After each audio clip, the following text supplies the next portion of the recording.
আমি শুনেছি মানুষের দেহে নাকি প্রাণ যতক্ষণ থাকবে মানুষ ঠিক ততদিন বাঁচবে। মানুষের দেহ থেকে প্রাণ চলে গেলে সেও এই দুনিয়ার মায়া ত্যাগ করে চলে যাবে। সো ডিয়ার বেস্ট ফ্রেন্ড, তুই তো আমাকে বলেছিলি যে শারমিন, তুই যদি চাস তোকে আমি আমার প্রাণও দিয়ে দিতে পারি।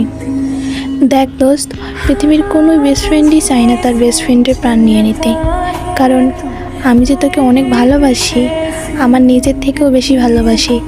তাহলে ভাব আমি কিভাবে তোর প্রাণ নিয়ে নিতে পারি। তাহলে দোস্ত ভাব, মানুষ প্রাণ ছাড়া বাঁচে না, তাহলে তো তোর কিডনি দুধে তোর কোনো কাজেরই না। তাহলে তোর প্রাণ আমার দরকার নেই, তোর কিডনি দুটো আমাকে দিয়ে দিস, সেগুলো বেঁচে আমি সাউথ কোরিয়া যাব।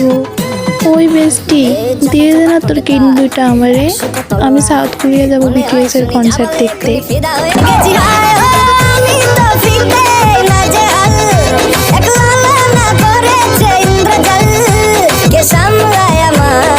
এই অবস্থায় না রে না, আর তো পারে না।